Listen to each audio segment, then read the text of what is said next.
Let's talk about Hitler. That'll make sense later. I'm immaculately conceived. I don't know what to do. I swear I'm not stupid. Take it or leave it. Sometimes you just want to leave it. If I gotta borrow my mom's underwear, I'm borrowing her underwear. You just, yeah. Misa likes the Jar Jar Binks. I'm not gonna edit it out. Oh no. I don't know. Like, I think I'm just pretty great. Just staying on the Sucks to planet. suck. Why are you saying it with a question mark? Clap, bitch. All right. 3, 2, 1. Action.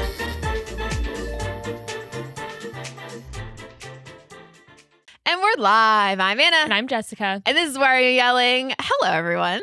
Wow. This is not an F1 race review. No, it's not. We haven't done a non-F1 race review in a while. In months. Probably since Sydney Sweeney, I feel like. Yeah, that would have been the last one, but who knows when we actually filmed that versus when it got posted. I feel like it's probably like October, November. At maybe. least. No, that was in August. Because No. yes, it was. Because No. I went with Diana to I met her at an Airbnb. And I was texting you going, when is it gonna go up? And you were ignoring me because you were busy. And I remember this specifically because I complained about it. I said, what the heck? What the heck? So yeah, we haven't talked about not Formula One stuff on a podcast episode since August of last year. So this is gonna feel a little weird for us initially. We gotta warm up and get into it again. Yeah. But for those who don't know, Yeah. we have not always been a Formula One podcast. No. We started off talking about literally anything and everything we wanted to. Do you know what our very first episode was about? No. It was about Kyle Rittenhouse. Oh, that's when we were audio only. So yeah, we Uh-huh. started off audio only for the first year. Mm-hmm. Or two, and I think year or two, and then we went. Yeah. I think it was season 3 that we went video. Yeah, I think so. So it's been a journey since then, It has. and yeah, so We've changed sets 3 times. we sure have. 3 times. Technically 4 if you consider where we used to do the audio. Yeah. Yes. So we've been in 4 different locations. We've grown. We've changed. We've poured money, got none in return yet. Yeah, But that's okay. we do it for the love of the game. Mhm. You know. Yeah. So we, again, for those who don't know, we talk about literally anything and everything we want to. We talk Mhm. about pop culture, current events. A lot of times we just like to use those kind of as jumping off points and Yeah. talk about much deeper conversations. We like to think we're funny. We like to think we're interesting, or the conversations are interesting anyway. You may disagree. Let us know in the comments. We'll take any engagement we can get. Any. And if you are a newer viewer from our Formula One episodes, hopefully you stick around. If not, I get it. Yeah. Maybe you just want the race stuff, but if you like us, this is like an introduction. We're reintroducing ourselves. Yeah. So, yeah. If you are coming from or only know us for the Formula One coverage and F1 Academy coverage that we do, this might be an adjustment for you. Mhm. And it may not be to your taste, but don't worry. The F1 race reviews and F1 Academy stuff, it's not going anywhere. Nope. We're still going to do those every time we have a race. We're just doing these regular episodes on what we're calling bye weeks when we don't have a race going on, Mm-hmm. because we still want to put stuff out there, Yeah. and we want to get back to doing the type of content we originally started off this podcast doing. Yeah. We did need a little break from it from a while. The Eh. Formula One stuff was nice to get into. Yeah. And we needed a break from doing the regular episodes because it was just getting to be like a chore to do. Yeah. And it wasn't really fun anymore. Yeah. But we're so excited to talk I about know. all the stuff we don't really get to talk about on the podcast I anymore. know.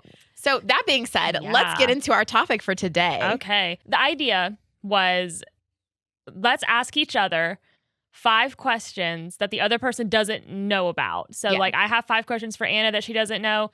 She has 5 questions for me. The idea is to kind of reintroduce ourselves in a funny way. Yeah. And then we also plan to talk a little bit about Timothée Chalamet and his hatred for the opera Yeah. and ballet. Yeah. Supposed hatred. Uh-huh. Even though maybe that feels old, I still think it's an interesting conversation. I think it'd be a fun conversation. Yeah. So, who do you want to go first? You want me to go first? Yeah, you go Okay. first. So, what is your most defendable toxic trait? Defendable? Defendable that you're. I'm gonna die on this hill. Oh. And you know it's toxic. It's not that you're trying to defend that it's not. You're just like it is I know. what it is. I mean, I'm late to everything. That's the immediate one that comes to mind. I cannot. What? I know. I know that it's horrible. I know that it's a bad thing to be late to everything, but it is what it is. I've gone my whole life. This is who I am now. I don't know that there's any changing it. Mm-hmm. So we just kind of got to work around it. So I'm sorry. I know. Listen, we can't all be perfect. I'm aware that it's a problem. But it just is what it is. I have a lot of other problems I can more easily correct and fix than that one. Yeah. See, I only hold one issue with this. I knew you were going to say this, and I knew I was going to bring this up. Well, I knew that's the only answer you wanted me to give by that question. I was interested to see if you thought you had another one. Oh, no. I was going to be like, I'm perfect in every other way. So here's what's interesting. She has like, Anna will be like, I have time blindness because she saw it on the internet one time and she goes, that's me. Listen, she has time blindness for select people. She doesn't have time blindness when I'm like, hey, we're going to be at your house to pick you up at this time, or hey, be at my house at this time when Travis is involved. So for those who don't know, Travis is her boyfriend. Yes. Yes, that is correct. Okay, so here's my defense of that, is that I feel like, and it sounds so bad, I don't want Travis to be mad at me. He doesn't ever listen to these. Well, no, I mean like in being late. When you don't care if I'm mad at you. You don't want Travis to be... Yeah. So interesting. Yeah. So you just don't respect me. I mean, if that's what you heard, that's not what I said. Listen, I just know that you're going to forgive me. So that's fair. No, I mean, most of it, like, to be fair, I'm aware that if I need something like this, we got to do it by this time. Mm-hmm. It's always happened at that time because, like, then there's like consequences. And because then I have the right to be mad at you if you're late. Yes. And you're like, I don't want anybody to be mad. So anyway, I knew you were going to say that. So that was funny. Yes. There are occasional instances when it's like, no, we have to do by XYZ time because I have to go do XYZ thing later or afterward or like whatever. Mm-hmm. And then I'm like, okay, I got no leeway. And then it takes everything within me to make that happen. And I do. See? But it's just, that's a lot of effort to put out 24/7 all the time, every time. It's a lot. Okay. I struggle with things. She's to introduce Anna, she has time blindness. For those who don't know. Genuinely have no perception of the passing of time. Like I could be sitting there for 5 minutes, 10 minutes, an hour. Like I couldn't tell you. I just don't, like, the passing of time means nothing to me. I try to check clocks and stuff like that as I'm getting ready for things, and I forget to check them because I'm involved in the thing I'm doing. But then sometimes I'm like, oh, I've got 45 minutes. I can do the dishes before I leave. I'm bad at that too. I cannot. I can sweep the floor. Oh, I have time to overambitious to steam this shirt because there's a wrinkle in it. I don't, but I think I do. And it just, I try to do too much and I'm in not enough time. And I think I can do things faster than I actually can. Yeah. And I'm the slowest person in the world to get ready to do anything.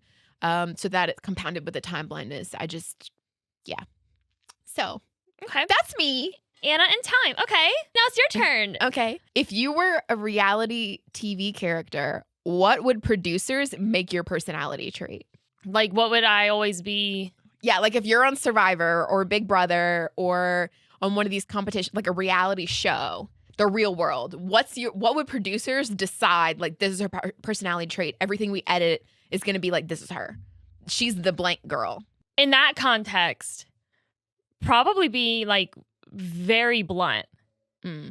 Probably being like problematic, not even problematic, but just like the person that's just like gonna say, I'm not afraid to say it if it has to be said, especially even if it's a stranger. If I was put in like a Survivor scenario or if I was put on a show where it's like, yeah, just being opinionated and just saying it. Like I'm not going to be the one in the confessional that says something that I didn't say to the person's face. That's not going to be me. You're like, I'm not a liar. If we have a task, like we got to pick it the fuck up. I'm not.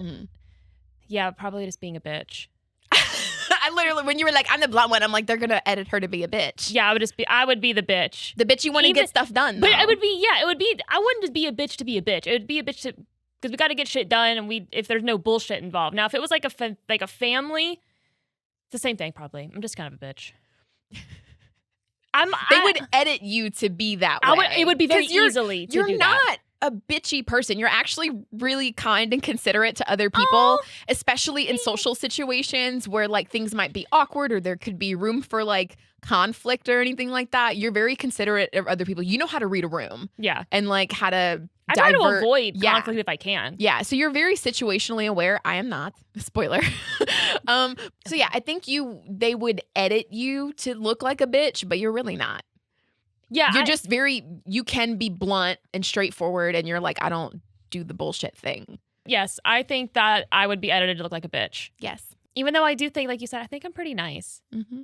Like, what's funny is I don't know. That's probably a big misconception for me, especially on here. Like, I would argue I'm nicer than you.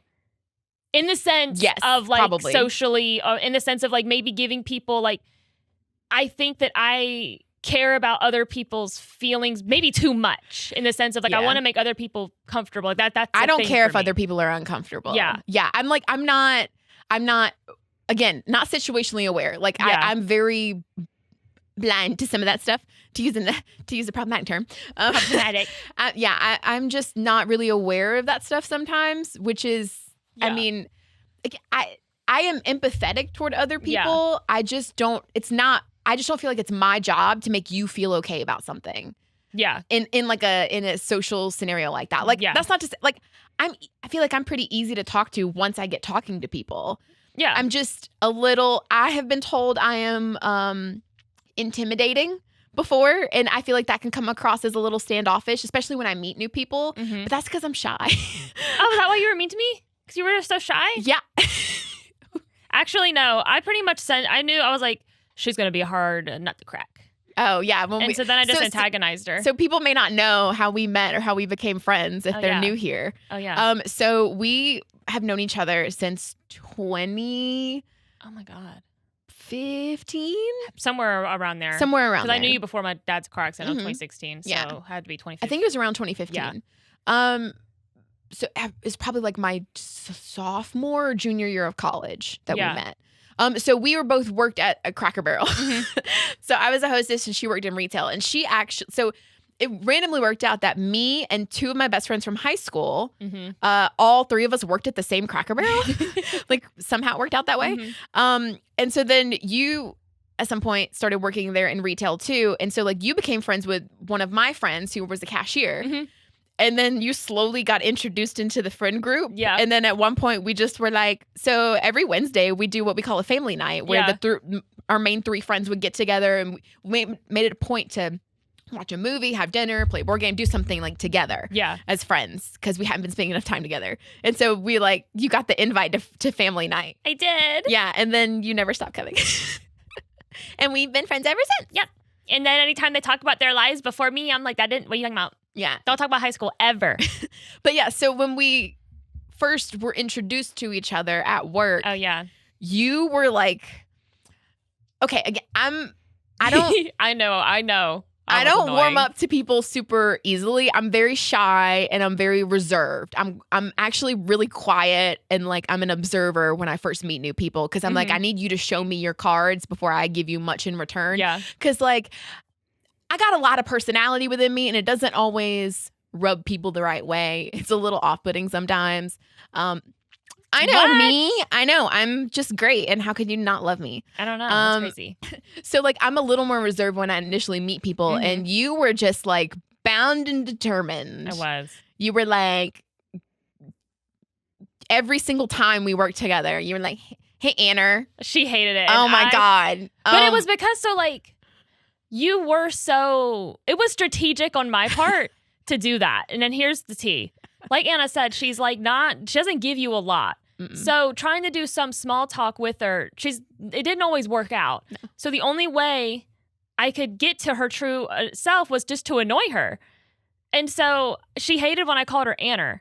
Her name's Anna, obviously. Anna. Yes. She didn't like it. Anna or banana or whatever. Yeah. She would, and it was so elementary. I was like, she called me names. I was a boy just picking on a girl I wanted to be friends with that I liked, I guess. That was me. I was like, and it completely worked. It did. I don't know how, but it was a case of like just being persistent over time of like, I'm going to be your friend. And I'm like, well, damn, fine. We'll be friends. Okay. God.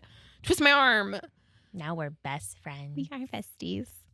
This question made me laugh, and it's because I know you're going to have an answer for it, and I don't know what it's going to be, but like, this is your type of question. Okay. If animals could talk, which one do you think would be the rudest?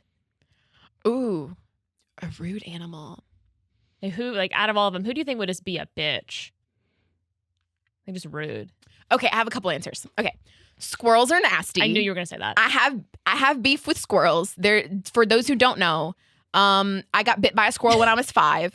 I was at a zoo family vacation or like trip to the zoo, and they allowed you to bring your own food in at the time. Mm-hmm. And we had packed all the peanut butter jelly sandwiches and all our snacks. So we sitting under this gazebo, and there's squirrels all around at the zoo. So I'm eating my sandwich, and the squirrel comes up on the rail, and he looks hungry. And so I take the crust of my PB&J, put it in my hand, hold it out to him, and then the bitch bites me. And so ever since then, I got beef with squirrels. I don't fuck with squirrels. They scare me. They're up to no good.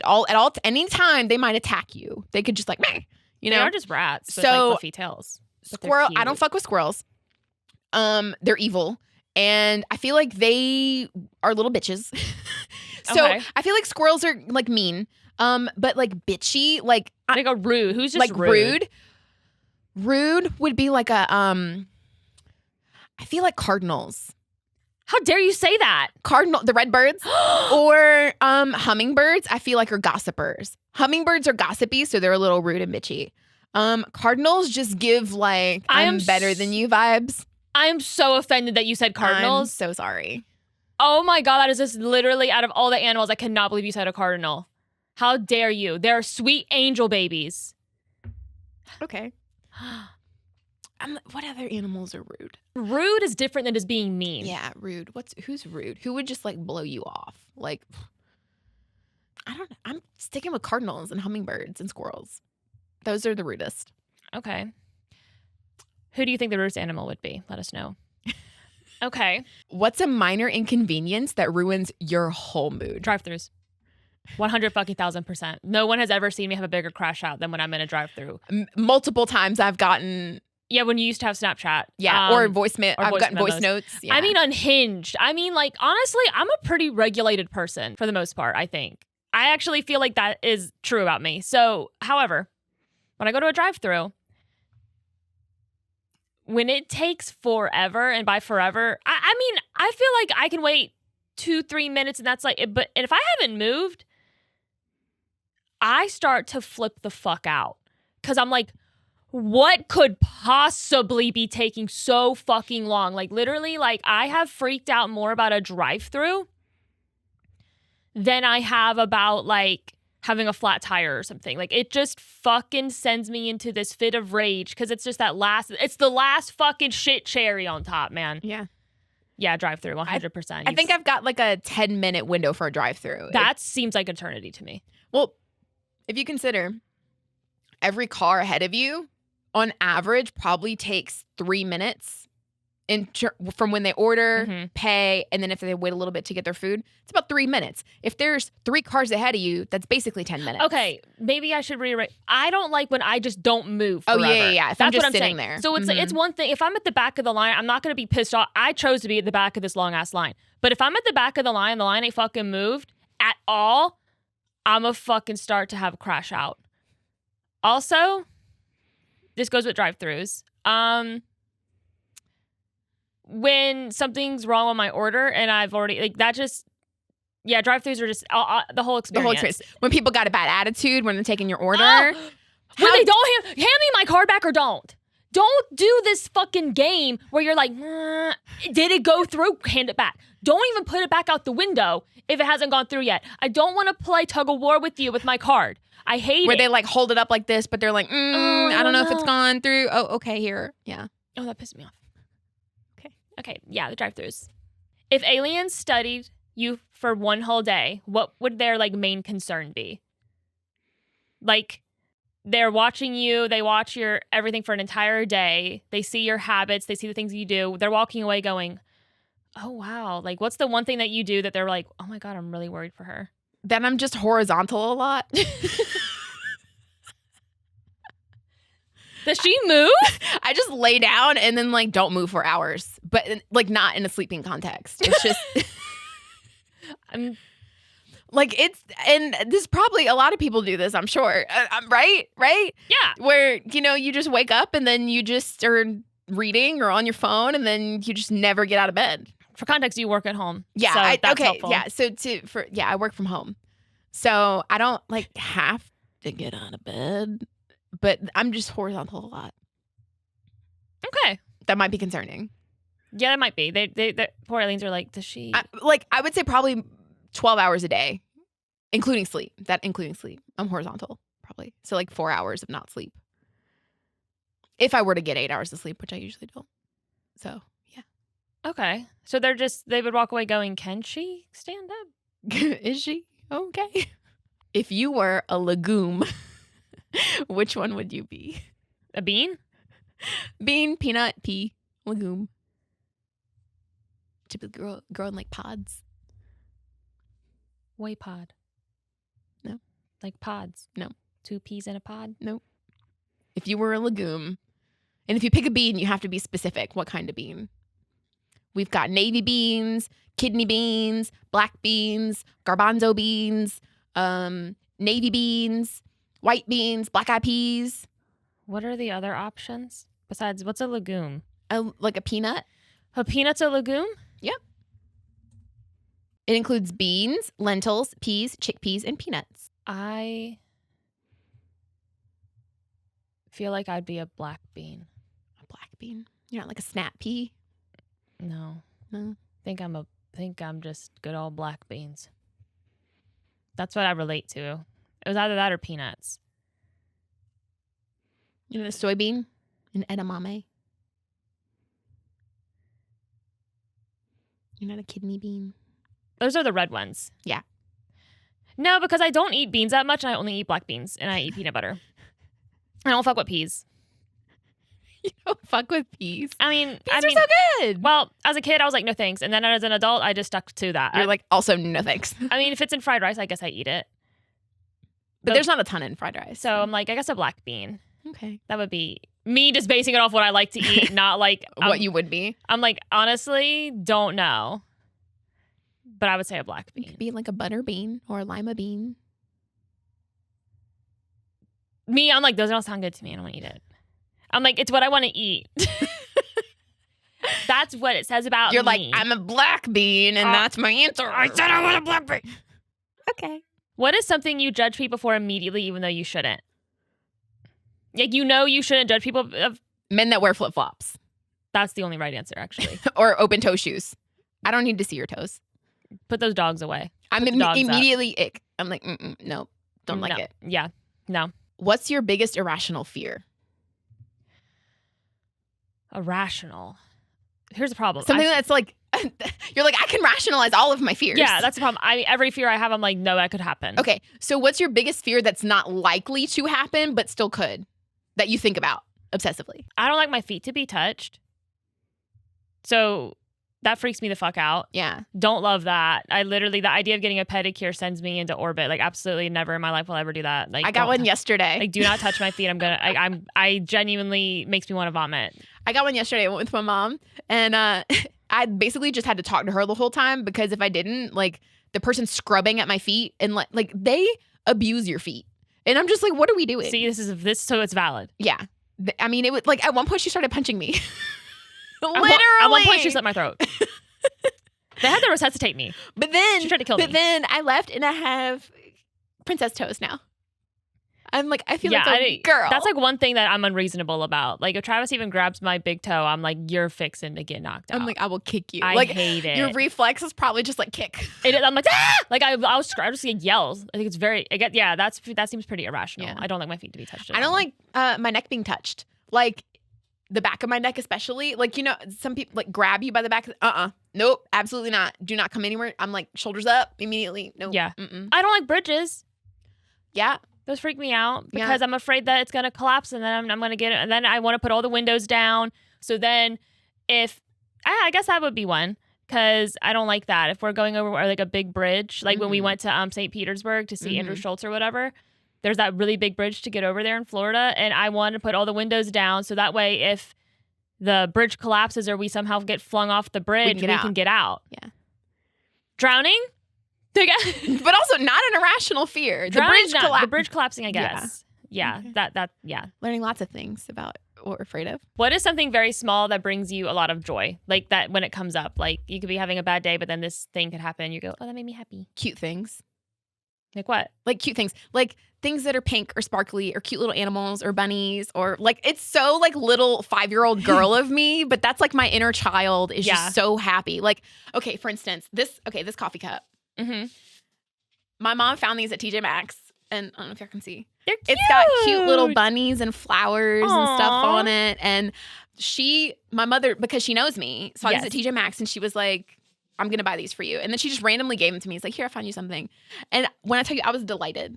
And every time I look at this cup, every time I look at this coffee cup, I am just genuinely like, it's so cute. Like, that kind of stuff just brings me so much joy. Like, I think we've lost the whimsy in our lives. Like, I think too many people don't just like allow themselves to be whimsical or to enjoy like the small, just like things that don't matter, but that are just fun. I'm like, we've lost the fun. Yeah. Everyone tries to be all nonchalant. And I'm like, no, be chalant. Like, exactly. Be full chalant. Be full chalant. And I'm like, it's something as small as like, okay, so I, a while ago, wanted to buy just little napkins to keep in my car, like in my glove box, so that I can have them for spills or whatever. Yeah.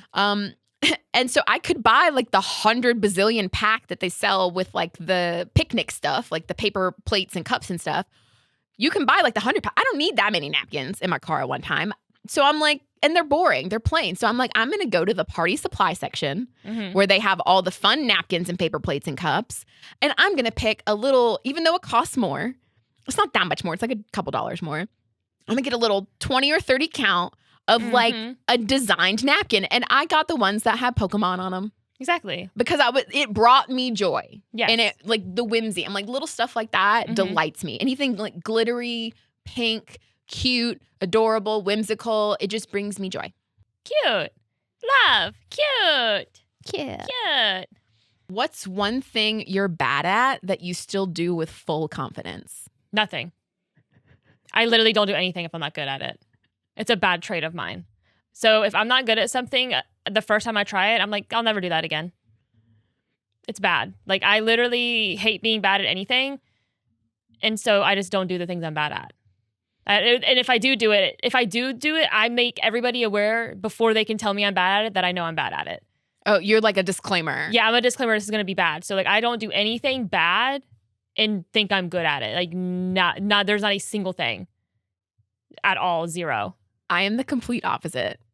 I'm like, I do everything with full confidence. Like, and it doesn't matter if I'm bad at it or not, because I just don't give a shit. Well, like, meaning full confidence in the sense of like, I know I'm bad at it. Like, I mean, there's nothing that I do with full confidence that I'm like, no, I'm bad at, but doing it full confidence anyway, like I'm good at. Does that make like that's I interpreted that as like, what do I do?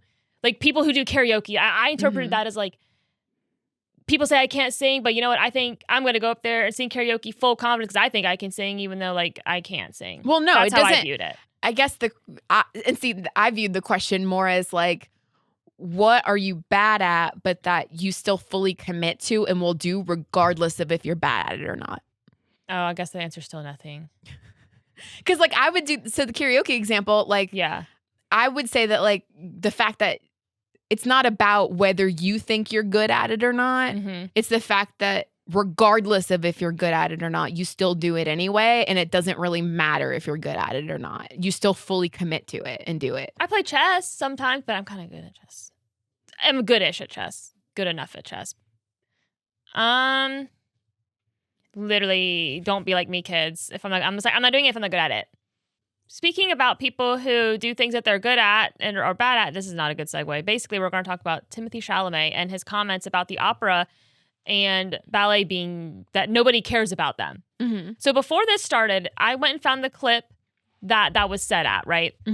And I guess, well, we can talk about the public perception of what he said. So basically, he's in an interview with Matthew McConaughey. They're talking about film. They're talking about people's attention spans. And Matthew was sort of saying he felt as if people's attention spans based on like social media and reels and things like that. You have movies now where it's almost like the most exciting thing is happening at the start rather than the end because people will just leave. Yeah. Or they just won't be interested. But partially because they have so many other options. Yeah. And I mean, I'm that way a little bit where like new TV shows, if it's something I've never seen before, you got one episode to pull me in. Mm-hmm. If I'm not pulled in within the first episode, I have other options. If I'm not going to waste my time on something boring. So I a little bit get that. Mm-hmm. But yeah, what he's saying is, I mean, kind of right. You want to have, there's been like a shift in the story arc in terms of filmmaking. Yeah. So, and then Timothy was saying he thinks that there's like Gen Z, like the younger generation in particular, has like this desire to slow down because like, you know, they're the generation that they've never lived without iPhones. They've never lived in a slow down generation. So they're like craving this like peace and this slow down thing. So like more, according to some study that this is according to him, more Gen Z people go to the movies than millennials.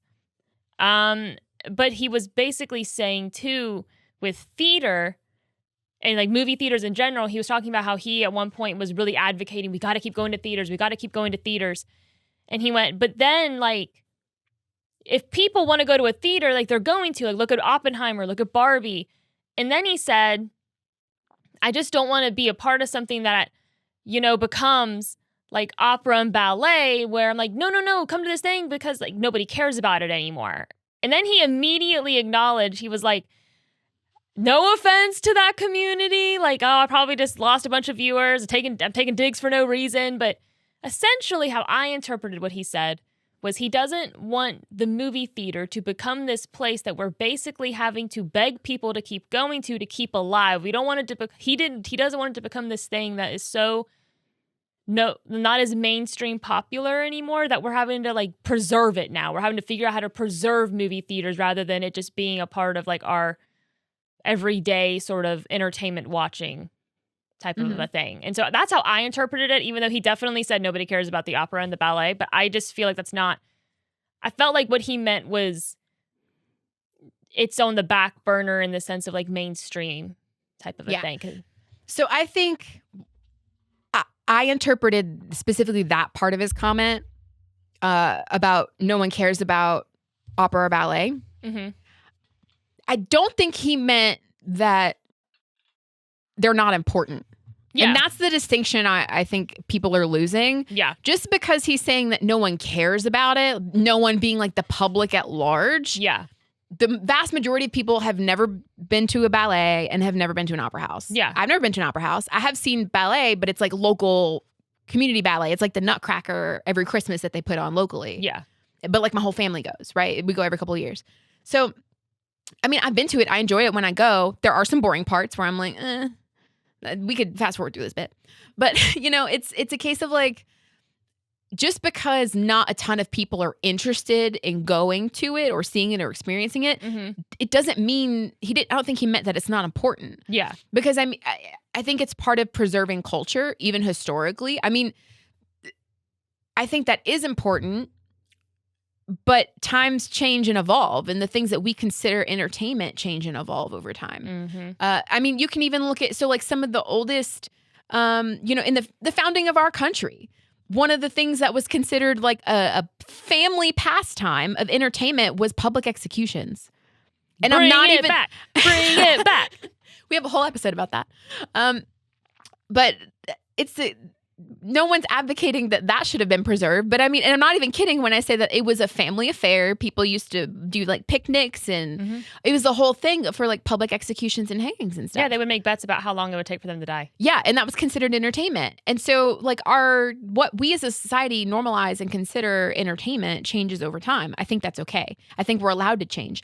I think that the fact that not as many people go to like a movie theater anymore, you know, I still enjoy going to the movies. It's just so expensive. And then the movie going experience has changed a lot since we were younger, where, you know, it's not as enjoyable.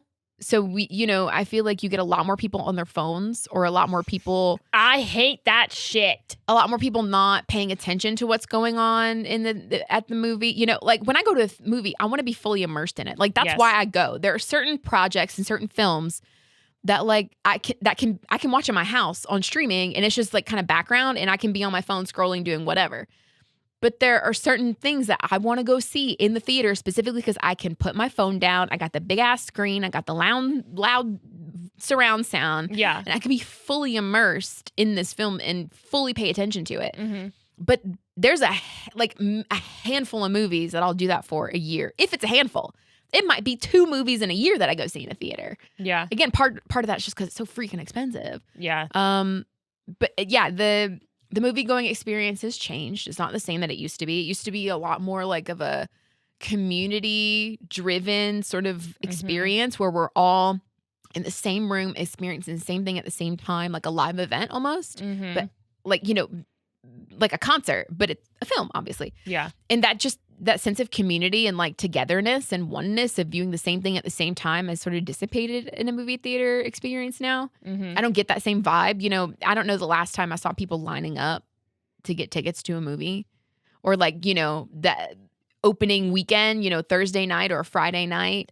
Opening weekend used to be Thursday at midnight for big releases. I saw Twilight at midnight on Thursday, so it was technically Friday morning.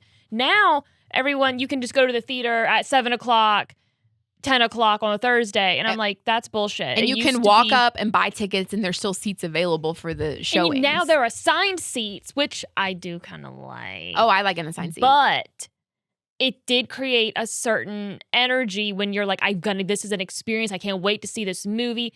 They got rid of ticket girls. Where are the ticket girls at our theater?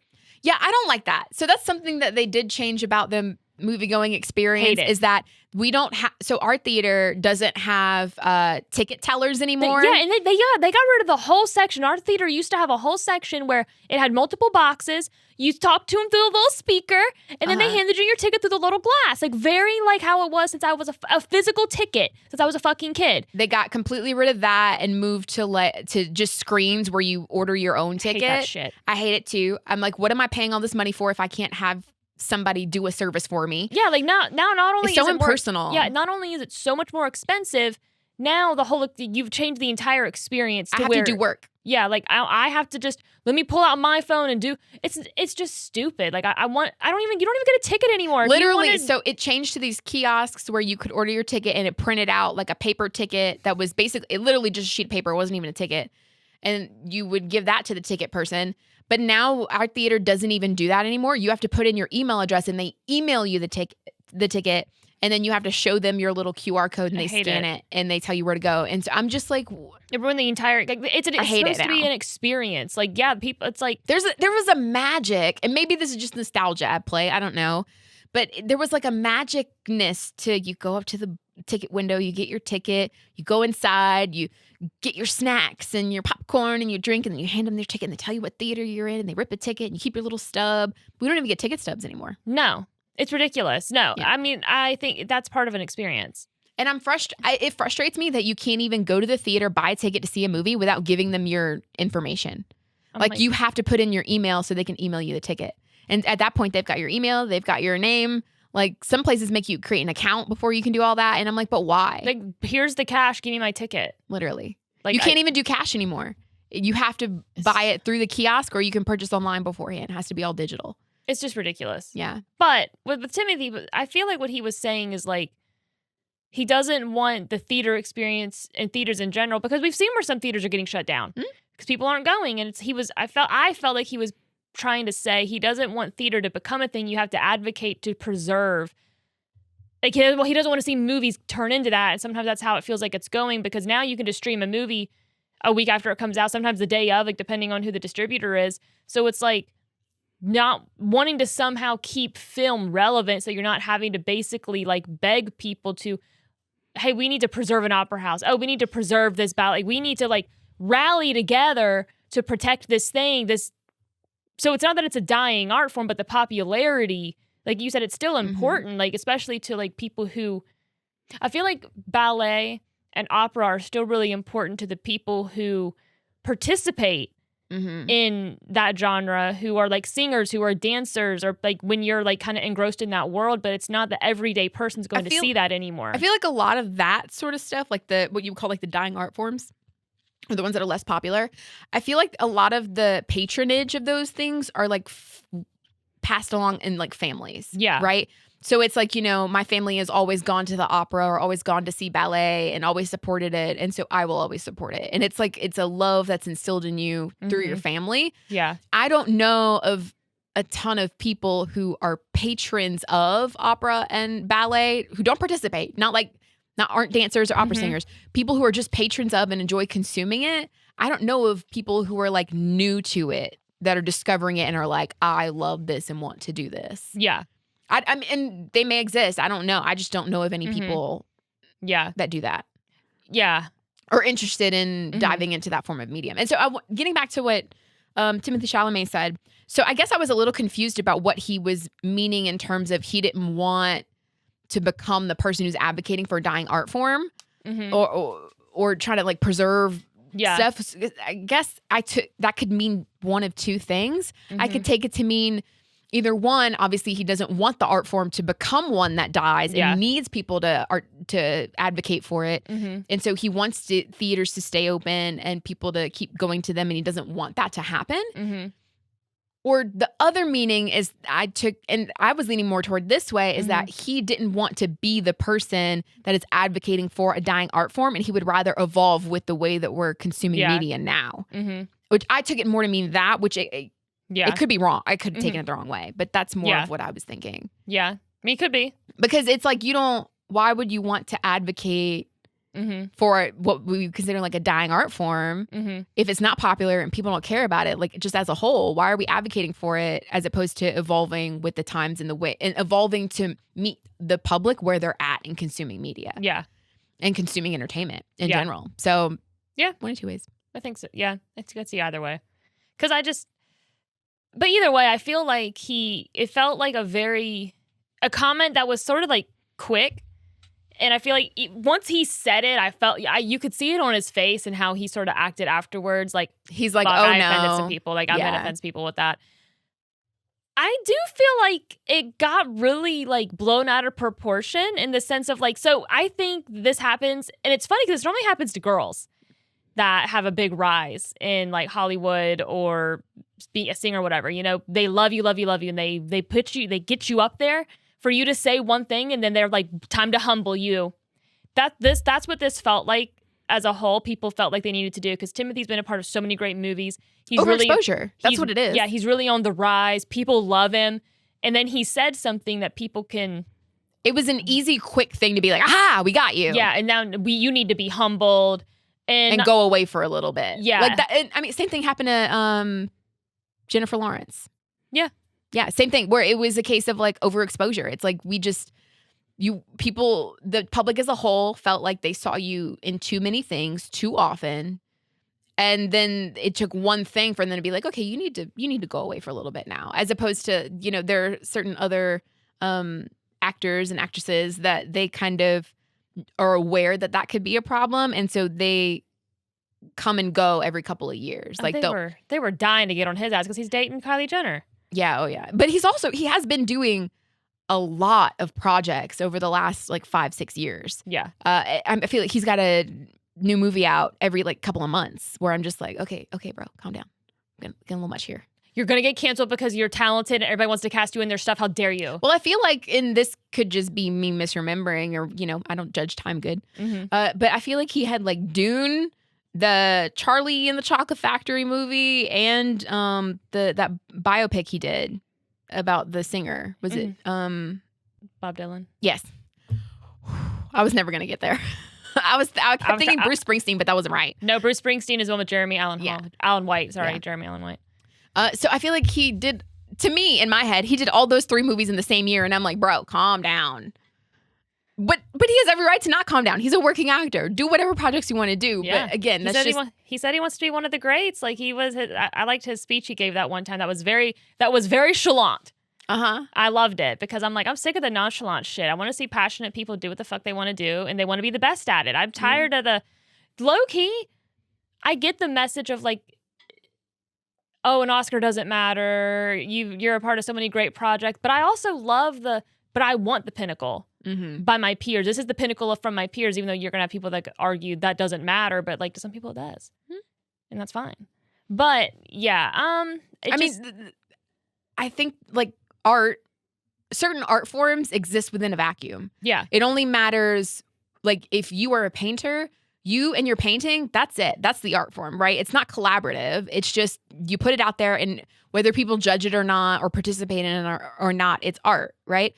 Film is one of the unique art forms in that audience participation and evaluation is part of the process, right? It's collaborative from its inception with the writing and directing and the acting and the sound and the, like, all of it, right? The entire process of making a film is collaborative, but it's made for people to see. So if no one sees it, what's the value in that particular art, right? Yeah. Is it, if you're an actor, you can say you find valid, there's like a validation in being able to act and embody the character and portray that. But if you don't then get to see, which some actors don't like to watch their stuff back, but if you don't get to then see the finished product or know that other people are experiencing it and appreciating it and taking some sort of meaning or value from it, if you don't get to experience that, the community aspect after the fact of the audience viewing it, like that just, what's the purpose of it? Yeah. Because you're playing a small role. Like, if we're using like a painting as a metaphor, like the film is the finished painting. The actor is like one brushstroke on the painting. Yeah. You have to, everything has to come together. You have to see the whole thing as a whole. So like, and experience the whole thing as its finished sort of thing. So if you're an actor, how much satisfaction do you get over just saying your lines in front of a camera and then no one gets to experience the whole finished product? Yeah. No, exactly. And I think too, like, because you have like People's Choice Awards, you have this choice, and those are like, that's like the public. But like you get to the Academy Awards, you get to Emmys and things like that. Those are voted on by your peers. And so it's like that's why it's like the pinnacle is where like, because I think that the average person looks at a movie differently than like an actor looks at a movie or a writer or a director. It's not saying one's viewing it better, but there are just elements that I think film people can appreciate more in a movie than an everyday audience, like just person, like a casual movie watcher. So part of me is like, I feel like there's nothing wrong with wanting to be passionate, to be recognized by your peers. And that's like, when you want an Oscar, that's really what you're asking for. Mm-hmm. You're the best. Everyone in that room who does what you do or is in the realm that you're in is acknowledging that in this moment you were the best. And I'm like, anyway, my point was like, I like Timothy's drive for that. And so when he's talking about this, it just sort of felt like the moment to silence him or to make him like, to just sort of like bring him down. Cause I mean, even Doja Cat, she went on this whole rant about it and then literally admitted it was just, it was her basically, virtue signaling. She's like, I was just virtue signaling. I mean, I didn't really care about it either way. Everybody was mad about it, so I just put it out there for views. And which is funny is that she said it.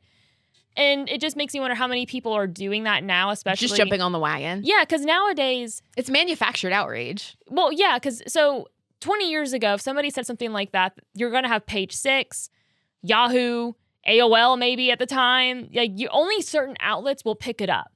And then it'll run for a week or two and it'll cycle out and be done. Now, with like, especially really since probably 2015 onward, or maybe even later, you have small creators who can go on to rants about things and post a 60-second rant, and it's going to get X amount of views and they're going to make X amount of money off of it, all because you're now putting what this person said more in the spotlight. And then when you get hundreds of people doing that, you have this like really exaggerated view and outrage, because like not everybody even would watch TMZ or Page Six or all this other thing that would have reported on it X amount of years ago, right? But now you could just get on your phone and you don't even give a shit about it, but it's in your face, and now all of a sudden you normally wouldn't have even had an opinion about this, but now you do. You're incentivized. Yeah. And so it just feels very manufactured. Yeah, the reason that clickbait culture even existed to begin with is because websites get paid for page views and clicks on their ads, right? So that's what clickbait means. It's that they're baiting you to click onto the headline of their website, and then they get paid for it. So it originated with news sites and gossip sites. That model of spreading information is now more like ubiquitous. It's like anyone who has a smartphone and who has a certain following is able to monetize their views. So they are incentivized to create clickbait content. Yeah. And the way that you engage with that is it's incentivized outrage. It's like, I don't actually have an opinion one way or another, but I know that if I post about it, people are going to click on it and view it and make me money. So that's what I'm going to do. Yep. And it's like so disingenuine. It just, I don't do mock outrage. I just don't care. Like, why are we spending our time and effort and on the mock outrage? Yeah, and that's what's so funny is, ironically in my head, so the Oscars happened. Timothée didn't win any. And there were a lot of jokes pointed at him throughout the night about what he said. And he seemed like a good sport about it or whatever, very self-aware of me. I think he has a decent enough sense of humor. But also, like, what else are you going to do? Yeah. Because, you said it. Even though you knew in the moment it was a dumb thing to say. Which, yeah.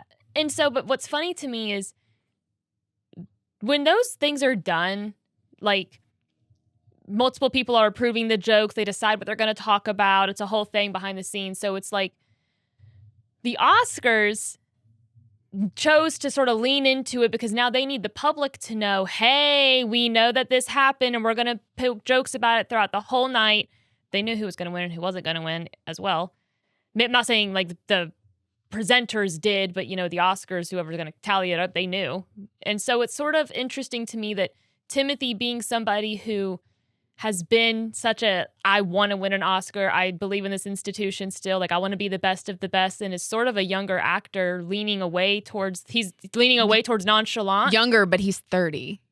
Yeah, but he looks like he's 19 years old. Yes. But yeah, young people are 30. I'm just saying, people still talk about him like he's 20 years old, and it's like, no, he's 30. He's a full-grown man. I'm talking about he's not like a Johnny Depp or, sorry, that was a reflex, Brad Pitt or whatever, old school Hollywood actors that might not necessarily even care. Because you eventually have a lot of actors who I would say are on the older side now that they're like, that stuff doesn't matter to me anymore. Because they won the award. Or you have people who are the real artsy type, like I would say probably like a Shia LaBeouf, is not going to care about an Oscar. Or, they think different. I don't think Jim Carrey cares about an Oscar. Mm-hmm. You just have certain people. But Timothée is one who's been honest and said he wants to be the best of the best. These awards still matter to him. Of course, it's his dream to win an Oscar, very publicly, full chalant. And then it's that institution that he's talked highly of they were real quick to be like, what you said's bad. Yeah. And we need everybody to know what you said's bad. To be fair, I don't know that the people who are tallying up the votes for the Oscars are the same people who have anything to do with the writing for the bits and stuff that they do throughout the show. I don't know that those teams have anything to do with each other. I think the person who, there's multiple people, but like the person ahead of the Oscars, they know. They know. But and there's a board. Might, but like, who's to say that they even care or oversee or look at any of the jokes? Like, they have people that handle that. Yeah. So who's to say, that they have anything to do with each other? Maybe they don't. And I guess I'm getting at, like, I don't know that the people writing the jokes, the people actually writing the jokes, or even the people who approve the jokes, I don't know that they knew who all the winners were going to be. They just knew who was going to be in attendance and who they could joke about. Yeah. But even if you didn't know who was going to win, him being like, I want to win an Oscar, I want this, I want, like, not saying, in the sense of he has respect for it. Some people don't even care. Like, kind of like how the fucking, what's the music one? I'm blanking. Grammys? Some people, I don't give a fuck about a Grammy. You know what I'm saying? So there are actors who feel that way about the Oscars versus, and Timothée's been very like, the opposite. Like, no, I want that. It means something to me, sort of drawing people, because he does have a younger, like, following to watch that, to give a shit about it. And it was funny to me to see the Oscars also participate in the, no, you're wrong. You should have said that. That was bad. And we need everybody to know. Not cool. Wasn't cool. I'm not saying that's why he lost by any means. I'm just saying it was just like, damn, like he got dog piled on. It just felt a little dramatic. Yeah, I agree. I don't think that what he said was wrong in terms of, like, factually. It feels pretty correct to me. Yeah. Is it right to phrase it in a way that it's like, these things don't matter at all? Like, because that's what people, again, the way that it's phrased in the context it was used, what a lot of people took the meaning to be was that they don't matter. Like ballet and opera don't matter and they're not important. Yeah. Because people don't care about it or Yeah. go see it or whatever. Mm-hmm. They're not as popular. So that means, and they took that to mean they don't matter, which is not what he said. No. But again, the context and the way you phrase it, if people take a certain meaning out of what you said, like maybe we could do some work to frame things in a different kind of way. Oh, yeah. I mean, he had the thing that, I mean, he did have, if that would have been a private conversation that he was just having with somebody totally like, and you decided to listen in on it and that's what you did, then, I mean, that's whatever. That was a public conversation. He knew when he said it that he fucked up. He had every chance right then and there to correct, to clarify what he meant, and he didn't. And that's just that you live and you learn. And then, I don't think you do have to be careful with what you say. Mm-hmm. It is what it is. Like now at this point, I mean, you're becoming one of the it boys in Hollywood. You got to be a little conscious of it, and with power comes responsibility. Pick your words. Clarify yourself. You can do that. And especially nowadays with social media, it's so much easier for you to clarify the things that you mean, to put out statements, to do whatever. Even in the moment when you know you shouldn't, that's not what you meant. You have every right to go ahead and correct it then, and you chose not to. And live and you learn. I mean, it was poor wording. But also, if anybody decided to use their God-given brain that they can execute their right to use, just use some critical thinking skills and actually think about the context of the conversation, and, you could just not be offended. But what's the fun in that? Yeah. Season 5, episode 1 of regular Waypod. Finished! In the books! C'est fin! That's French. Oh, okay. So, guys, if you want all the questions me and Anna asked each other, please feel free to leave your answers in the comments. We would love to know if you come from the Formula One world and watched. What do you think?